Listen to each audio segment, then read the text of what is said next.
తిరుమలలో శ్రీవారి దర్శనం కోసం వివిధ ప్రాంతాల నుంచి భక్తులు పెద్ద సంఖ్యలో తరలివస్తున్నారు.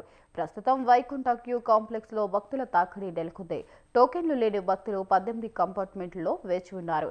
స్వామివారి సర్వ దర్శనానికి 12 గంటల సమయం టైం స్లాట్. టోకెన్లు పొందిన భక్తులకు దర్శనం కోసం 4 నుంచి 6 గంటల సమయం పడుతుంది.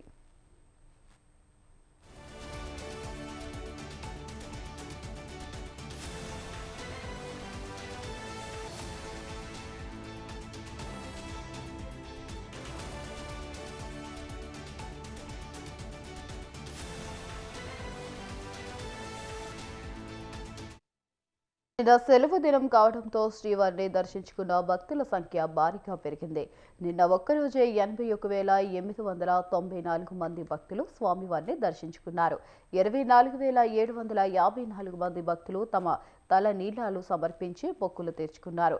భక్తులు సమర్పించిన కానుకల ద్వారా శ్రీవారి హుండీ ఆదాయం 3.91 కోట్లు లభించిందని టీటీడీ అధికారులు వెల్లడించారు.